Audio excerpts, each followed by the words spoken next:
Right, guys, welcome to Fog Wrestling. It's another episode of the WWE ECW, the second Gabia. ever WWE 20th ECW of June. TV show, 20th of June, the last ECW show before we get to Vengeance. So, a lot of shit's probably going to go down now. We open the show with who is obviously going to be Ariel in the next couple of weeks, but we don't know that yet. It's just some gothic looking chick with tarot cards. But I guess this was like a new. It was a cool way of showing what's happened on Raw Yeah. rather than just a wee package. You know what I mean? Like just showing you a wee highlights package of Raw. I thought this was different and cool. So I mean, And no, another thing you've seen they've done here.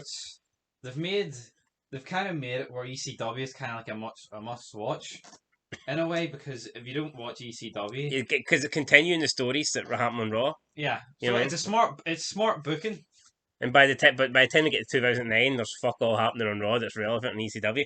But anyway, I digress. That's not what it's about. So they kick off the show with Ariel doing these tarot card readings to show basically what's happened on Raw, and I think what happened last week as well. And I like that. So I mean, I'm not gonna. The show's not a 10 because of that. But I mean, I think that's better than just. I think that's better than simply it just showing you highlight packages or Joey Styles saying, "Oh, look what happened on Raw."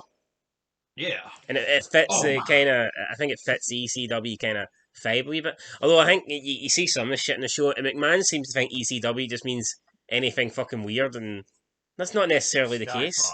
So it's JB. I would say you geeks get your ECW on the Sci-Fi Channel. Anyway, we kick off the first match of ECW with Sabu tonight versus Tony Mamaluke, who just looks like your average guy, nae built, nae look to him, but he's in the FBI and he's wearing Italian colours, so automatically that makes him better than pretty much anyone in Seth 2020. I mean, do Rollins, you know what I mean? Kenny Omega. Comes out with Trinity, gets in about a 4 minute Extreme Rules match with Sabu. Decent wee match to start the show, you know what I mean? Like, that's what you don't want, a big long 20-minute match. If you're going to start the show with a match, it has to be a fun match, something quick pace, something extreme, something hardcore, something different. And that's what this And was. there was a weird table spot where Sabu went through it with him, and Sabu's end of the table broke and his didn't. Yeah, but it's like you don't even see Sabu go for the table. 1 minute Tony Mata looked lying on the table, the next minute the table's in half, and you didn't even see Sabu. It's like fucking he went invisible or something. Then he Finn does Balor put him through the table. then he does like that Arabian facebuster to the back. He fucking Mama Luke. It's like what the hell? I mean, Sabu. His timing's awful. I mean, the guys. See if you had to bet money on someone like committing a botch in wrestling, it would be Sabu all day long. Yeah, anyone. Fucking. Fucking Sabu every day Like, of the week. this is gonna sound weird, but to me, Sandman doesn't really do botches. He just does a lot of clunky shit. He's Everything's had two clunky. matches so far, and he's fucking nailed everything. Yeah, Even though both matches are exact same. Wait, both matches have been the exact same. I know. But we'll get onto that in a wee minute. But anyway, Sabu locks in the Arabian crossface. Uh, but like, unlike Benoit, though, he didn't kill Tony Mamaluke. He actually let him go. God damn it, And Tony. yeah, the referee goes to raise his hand. He kind of scares him away, and then that is it. So then up next we have Kelly saying that last week she got excited, couldn't get her bra off, and tonight she's going to take it all off. And then after that we get RVD with a Pish promo. promo. So I would give everything pass marks so far. Obviously, I'm not saying it's fantastic, but I think everything up to this RVD bit was good. But then this RVD promo just seemed way off. It's like kind of like speaking in third person, you know. He's kind of doing like a promo that he was doing in '97, and it just doesn't really work. And then he's making a joke about Angle and rolling like a joint. And I think he's trying to make a joke like he rolls up joints and Angle rolls up People training into partners. You know what I pretzels. mean? Like like pretzels, and it was just off. I mean, I get it's only like a wee 1 minute backstage skit, like, but it wasn't exactly great. And I like RVD, but I mean this wasn't the best. Up next, Definitely not. I'm assuming it's a match because Tommy Dreamer comes out first and then followed by Big Show. So it's not like Tommy Dreamer interrupts Big Show, but then Big Show comes out and they're in the ring. You're assuming it's a match. And Dreamer talks about how Big Show beat him up last week, but something about if Big Show wants to earn the respect, he has to go through him. And then he slaps Big Show. It was a pretty piss poor slap as I mean, well. you think all the slaps in wrestling, and this is an ECW. You tell me Tommy Dreamer couldn't have let And Big why is Show that? fucking have it. No, but that's what I don't get. Why do like male wrestlers slap each other. Because I think a slap's more like a sign of disrespect. Do you know what I mean? I think that's. No, I get that, but to me it's a bit. It's No, a bit. I get what you're saying, but I think they're a bit I pathetic. think it was I think the slap was more for like kind of because Dreamer was disrespecting Big Show rather than like No, he's but trying to if I'm thinking of rather than he's moments, trying to hurt him, he's trying to like wind him up kind of. if I'm thinking of moments where people are having a slugfest, Yeah, Austin if, ain't gonna fucking come out if it and was slaps, it like would even look Austin pish. maybe come out and like fucking slap Spike Dudley around the head or something if he's No, kind of like bullying him. But I mean, yeah, but this didn't last long, man. Big Show got him in a like chokehold. even to see Big Show and Rock staring at each other face to face at Mania 17, then one fucking slaps the other. Like I mean, Big Show and Rock, I did on, but yeah, Austin Big Show. nice it. Austin Big Show. Austin Rock, for fuck's sake, Big Show's shite. He shouldn't be anywhere near WrestleMania Anyway, man, he 17. chokes out Dreamer, and But then he walks to the back, and I thought, is this going to be a count out? And then the ref, there was yeah, no ref. so there was no ref to be seen. So apparently this wasn't even a match. Then we get is it them? Then we get Kevin Thorne again. We haven't he hasn't really been introduced. We've seen him last week and we see him again. He's I think standing. this is cringy. I Like, don't know. I think it's all right. I Like think it's he's cringy. standing outside the building with his fucking vampire teeth in and contact lenses. And at least this week they didn't. I think last week was a bit worse because I think the commentators like fucking were focusing too much on it. Like what the hell is this? What's I it? know, I but mean, I've no problem with like gimmicks and all, like the brood and all. But to me, like the ministry made sense. They're trying to take over. This guy's just standing outside the arena, looking like a fucking spastic. maybe he's waiting someone to open the And door. then I know they've only done it twice, but then just pans up to the sign where it says like, "Oh, Aye, so sold out." he's just kind of showing that he's there, kind of. What's he doing? He's Wait, just fucking standing there. Could you imagine you drove past and you look at that spastic? he'll probably be fucking burying Tony Mamalik in a couple of weeks, but that's my Fucking suggestion. ripping at his jugular. Right, up next we have some fucking fat spick coming out in a mask. Sandman's words, not ours. Macho Libre. Macho Libre. Mucho Libre. Some fat guy in a mask. I thought it was. It was some fat. Paul Gardner. Uh, it was some fat guy in a mask, but Sound like pretend Macho Man. He's like, ooh yeah, no, that's pish man. And then the next minute you hear the Sandman's theme, and you're thinking, well, There's a sad song going. that this guy's getting caned out his dome. Sandman does come out, doesn't have a drink on his way to the ring though. I don't know, maybe. Has a promo. Yeah, he has like a wee screen that pops up on the top, and he says something about, I like the drink. and anyone who fucking pisses me off is going to get caned or something, or fucking I don't know. The holy hell came down. Aye, holy hell, caned out of them. Then he gets in the ring, and it's basically the exact same thing. Well, last week, the zombie walked towards Sandman. This guy did a wee spin around. Sandman cracks him in the head. The guy goes down. Sandman goes on his knees, hits him about 10 times with a cane, lifts him up, does the Russian leg sweep with the cane, then does a dodgy, like, Undertaker kind of crucified pin with the cane, and wins. It was the exact same match as last week. Yep. But it kind of works, and I think Sandman's finish is actually pretty good. At least you could say at this point, there's been quite a few people buried on this show, but Sandman's not one of them. No, It looked as if they're trying to keep him strong, even though all he's did's beat a fucking zombie and some fat Mexican. But so far, so maybe good. next up the vampire. So good. Kevin Thorne's up next. And then he has a wee drink with his, Food line he has a drink, then he goes back to stage, and that's it really. for the same. Up next, we have Cena. We have a referee tells Heyman that Cena's arrived, and Heyman's freaking out, and he's like, gather all the troops. So then we cut back from a break, I'm assuming, and you've got all the ECW guys backstage, and the Heyman's like, right, we're going to get him. He's here. He's coming. Batter him in the parking lot. And the next minute, the door opens and Cena's there. So what happened to battering, guys? So then Cena approaches him and he says, all right, Rob, all right, Sabu, all right, scumbag to Heyman. I get that was pretty all right, I guess. I mean, wasn't in stitches like, but it was decent. And then he basically, gives a rundown of what happened on Raw and that he doesn't mind getting extreme, but he doesn't like it when people are hiding under the ring. I'm assuming that's a hint, a dig at Edge or whatever. Motorcycle helmets. Aye, because Edge cost him the match. And then he says he's going to face Sabu at Vengeance, but we already knew that he was facing Sabu at Vengeance because Sabu won that match last week in the main event. So obviously ECW's touring with Raw because Cena's not going to travel fucking 10 hours to come and do this backstage. But to me, am I wrong to think that Cena could have been in a tag team with Edge and Orton?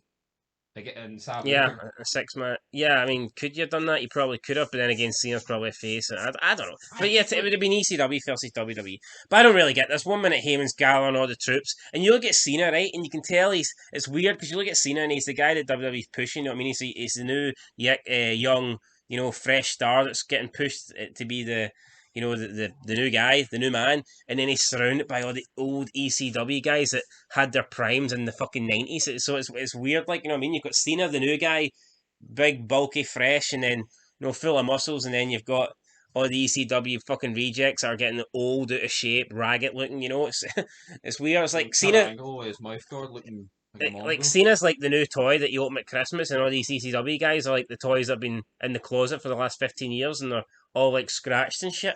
If comparison, I don't know. After this, we have the Kelly performance, and again, it was similar to last week, but only this week she gets her bra off, and on before she can reveal everything, What's Knox Mike doing in the Impact? Mikey Knox comes out. Mikey Nons, maybe fucking Mikey Nons makes his ECW debut, and I guess this is a good way to make someone heel. You could just imagine the fucking reaction here if it was in the Hammerstein Ballroom, but it wasn't. It was in the WWE nerdy crowd, so they were probably celebrating. They were probably celebrating Mike What Knox is the coming. Hammerstein Ballroom, New York? Aye, they were probably celebrating Mike Knox coming out with the But title. I would say this crowd was definitely a lot more ECW than last week's.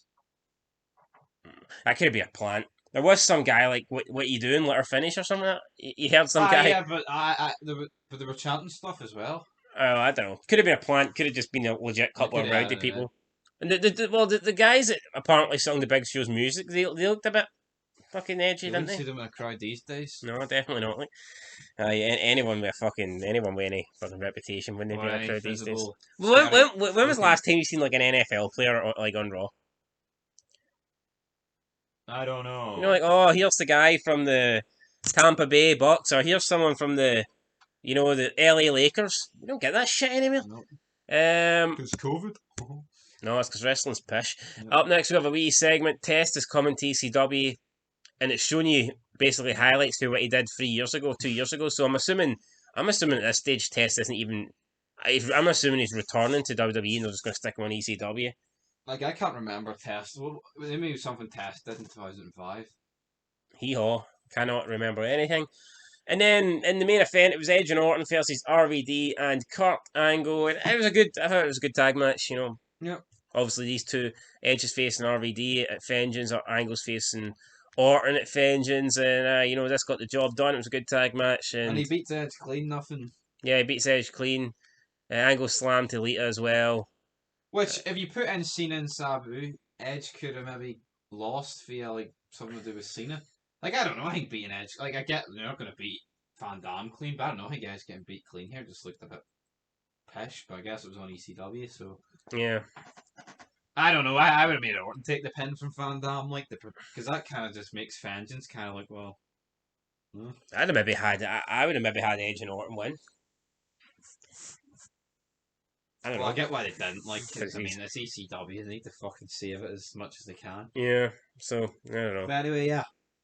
Better than last week. Overall, yeah, I thought it was much better than last week. There was only a couple of things that I didn't really like. Van Damme's promo. The Van Damme promo. And the Cena thing, not anything they did, it's just the fact it didn't make sense to me.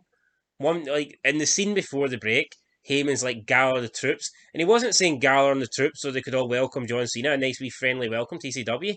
He was like, gather the troops because shit was going to go down. But then when he sees Cena, they just don't do it. He holds him off. He's holding Sabu back. And it's not even like Cena went, well, hold up, I've got a proposition. He just went over and they could have fucking attacked him. But one minute he's like, gather the troops, and the next minute he's holding Sabu back. Like, these are things that, see, when you're like actually reviewing and trying to be critical, these are things that you notice. Yeah, exactly. Right? Now, perhaps the average guy with a 25 IQ wouldn't realise this, but it just doesn't make sense when Heyman, in the scene before the break, is saying gather on the troops, and then in the very next scene, the troops ain't doing nothing and he's holding Sabu back. And that doesn't make any sense whatsoever. If anything, he should be letting Sabu go and letting ECW guys beat up Cena. But anyway, regardless, I mean, there was only two things I didn't really like, and it is what it is. Also when Sandman was beating the shit out of that mask guy, Joey Styles, what was the comment he made? Something about What? Tubba beating the crap out of Sports entertainment. a tub of large sports entertainment. Anyway, And then when Van Damme hit the frog splash, he says no one gets higher than Frog Van I Damme. saw Taz and I think Joey Styles and Taz are actually a good commentary team. I'd say at 2006, it's probably a more enjoyable team than the SmackDown team of Cole JBL. Yep. Although I don't know, JBL's pretty fresh on SmackDown, so maybe, but this team's good. I like this team. Anyway, though, final rating. I'll give it a 6. I gave last week a 4. I think this is a 6. I don't know if I'd give it a 6. We gave it a 5. Fuck's sake, last week, and last week was pish. No, that's true. No, I'm giving it a 6 for the simple reason is I think 6 is around an average score, and I don't see a show being much better or better than that. I'll give it a 6, because like I say, there's only two things I didn't really like. But I see the whole. I didn't. The Big Show Dreamer thing didn't really do it for me. Like Joey Styles and Taz is making out that. I see. It wasn't really a match. I kind of see Taz is making out that he's saying that I've seen Tommy Dreamer take some beatings, but nothing like this. Hold on, the guy was getting fucking like the fuck cane to him. He was asking for more.